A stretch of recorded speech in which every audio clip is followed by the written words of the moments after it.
Hey, Grow family. One of the things that I want to remind us all about is that God is the same yesterday, today, and tomorrow, even in the midst of things that we're facing today. I chose Psalm 78 for our devotions today because it's an historical psalm.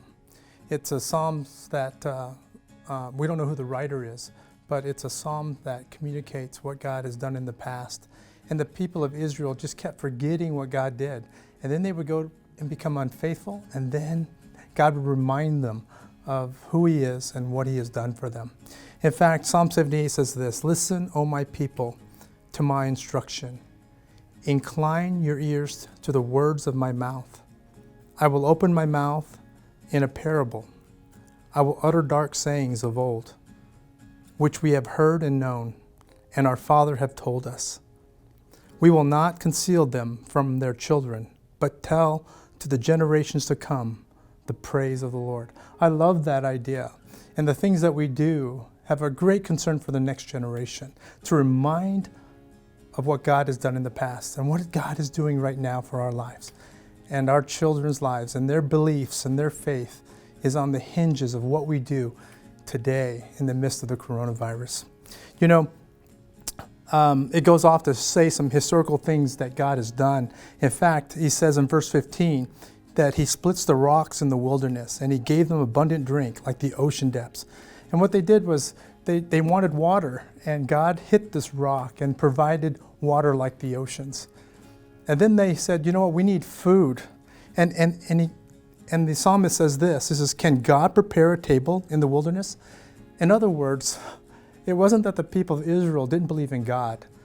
They just believed that God didn't care enough for them. And they challenged God to the fact that they were hungry.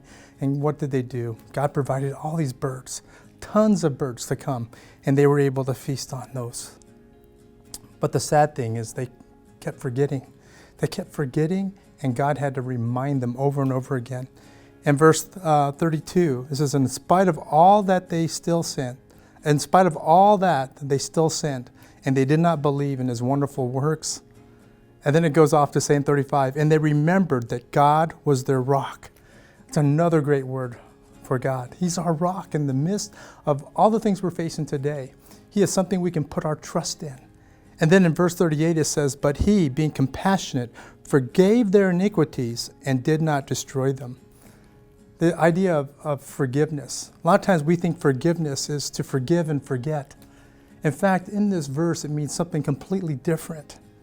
It says that God gave our sin to Jesus. He didn't just forgive it, but He gave that to Jesus, and Jesus took it. In fact, in 2 Corinthians 5:21, He says that He who knew no sin became sin, that we might become the righteousness of God. Isn't that amazing? And we need to believe that, because today, do you think that God still loves us? Do you think that He cares for us? I think He does. In the midst of everything going on, we can place our trust in Him. So Grow family, will you do that? Will you not be like the Israelites that just kept on forgetting what God has done in the past? Look what He did in your life yesterday, or 2 weeks ago, or 5 years ago. Remember those things that He has done in your life, that He saved you on that day that you became a believer. And every day since then, you've been putting your trust in Him. So He is reliable and trustworthy. So put your trust in Him today. Will you do that, Grove people, as you face today? God bless you.